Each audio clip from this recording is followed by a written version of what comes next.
Joining also on the telecast right now is the 74-year-old Babu Ram Yadav. He has been conferred with the Padma Shri Award. He has an expertise in carving delicate and fine designs of brass utensils. His contribution to the crafts spans around 6 decades. Thank you so much हमारे साथ जुड़ने के लिए बाबू राम यादव जी। पहले तो मैं आपको बहुत बधाई देना चाहूँगी इस बड़े प्रेस्टिजियस अवार्ड जो आपको कन्फर हुआ है उसके लिए। आपको कैसा लग रहा है? अरे साहब, बहुत अच्छा महसूस हो रहा है। खुशी इतनी हो रही है जरूरत से ज्यादा। आपको कैसे पता चला, कितने दिन पहले पता चला आप, और जब आपने अपनी फैमिली को बताया, अपने कम्युनिटी मेंबर्स को बताया, उनका क्या रिएक्शन था? ऐसा परिवार बहुत खुश हुआ। पहले तो परिवार यकीन नहीं कर रहा था। जब रात में इसको खबर मिला तो उसके बाद में परिवार बहुत खुश हुआ, क्योंकि काफी अखबार वाले मेरे पास आ चुके थे। जब परिवार को यकीन हुआ कि हाँ, हमारा अवार्ड सिलेक्शन हो गया। बाबू राम जी, आप अपने बारे में हमें कुछ बताइए। आपका जो ये जो कला है, ब्रास के यूटेंसिल्स पे, ब्रास के ऑब्जेक्ट्स पे, ये जो आप इतनी सुंदर क्राफ्ट्समैनशिप दिखाते हैं, इतनी सुंदर नक्काशी दिखाते हैं, इसके बारे में बताइए। जी, मेरी पिताजी को प्रेरणा दी मुझे कि आप पढ़ाई नहीं कर रहे तो ये आप अपना काम सीख लो। तो उन्होंने हमें बर्तन के काम सिखाने के लिए दे दिया। हमने ये सीखा सेंटर में, गवर्नमेंट के सन 62 में काम सीखकर हम इसको बराबर करते रहे।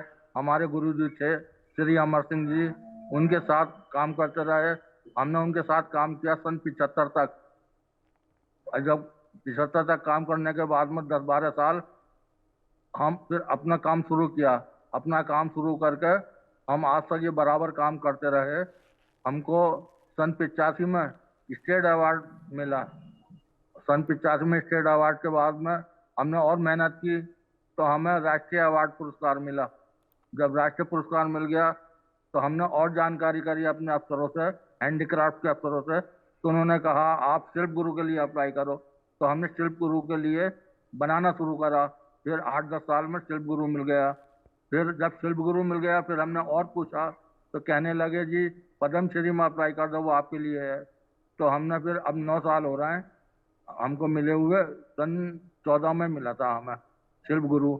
अब हमें 9 साल के बाद पद्म श्री का सिलेक्शन हुआ है जी।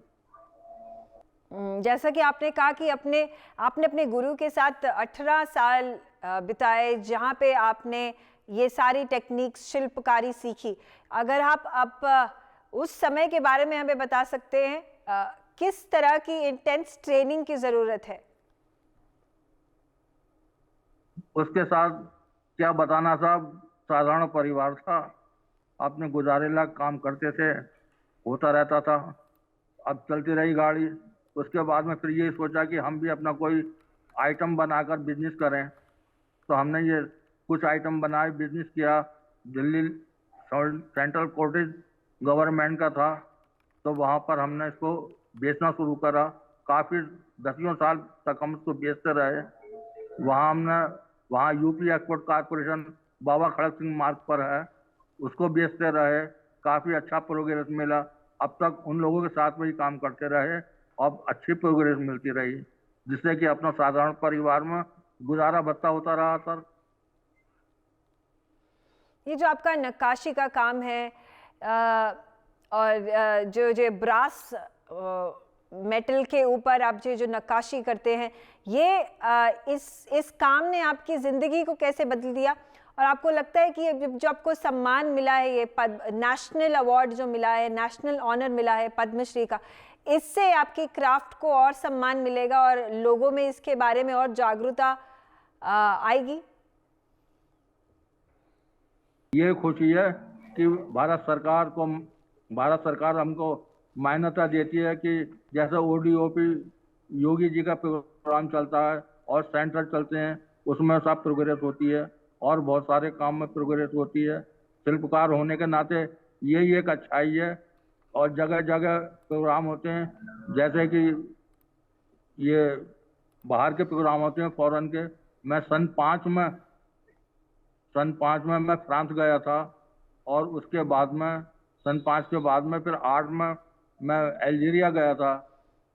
तो ऐसे प्रोग्राम मिलते रहते हैं, बड़ी खुशी होती है बाहर जाकर कि सरकार कारीगरों को इस तरह से देखती है कि आगे बढ़े कारीगर, और कारीगर आगे बढ़ने की प्रेरणा देती है, और ऐसी प्रेरणा देती है कि कारीगर बहुत खुश होकर काम करता है।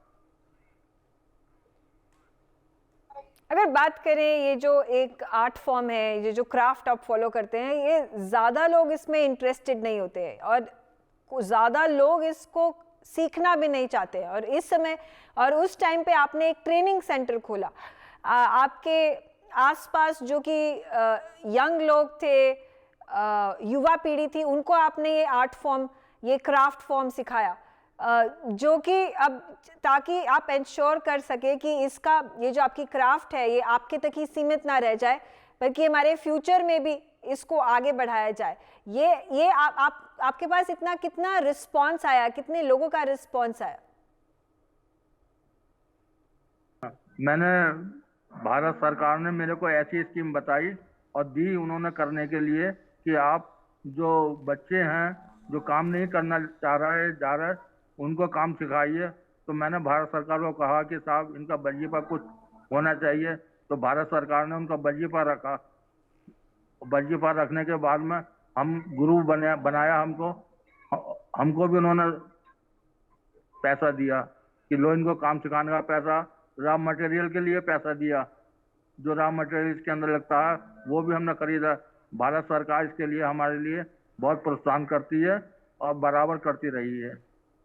जी बाबूराम जी, एक बात बताइए, जो इतने सारे बच्चों को आप अब ये सीख देते हैं, अब ये सिखाते हैं, आर्ट फॉर्म को सिखाते हैं, क्राफ्ट जो आप इतने महीन हैं इसके अंदर, उन सबको सिखाते हैं, तो एक ऐसी क्या चीज़ है कि ये सब आपसे, आप उनके गुरु हैं, आपसे क्या सीख के जाते हैं? सबसे बड़ा सबक कोई नहीं साहब, अपने दिमाग से ही ये सब कुछ करना पड़ता है। जैसे कि एक मास्टर स्कूल में किसी बच्चे को पढ़ाता है अपने दिमाग से, उसी प्रकार ये सब रहता है साहब। और एक और मैं आपसे सवाल पूछना चाहूँगी, आप क्या मैसेज देना चाहते हैं भारतवर्ष में, भारत के लोगों को, दुनिया भर में अपने क्राफ्ट के द्वारा? ये जो आपको प्लेटफॉर्म मिला है, आज एक नेशनल प्लेटफॉर्म मिला है, सब आपकी बात सुन रहे हैं, सब आपको देख रहे हैं, तो मैसेज क्या देना चाहेंगे पूरे देश भर को? इस कला को आगे बढ़ाने के लिए मैं भारत सरकार से एक निवेदन करूंगा कि इसके लिए मतलब बच्चों के काम सिखाने के लिए सेंटर बनाए अपना, और मार्केटिंग दिखाए उनको कि मार्केट कहाँ कहाँ उपलब्ध हो सकती है कारीगरों को।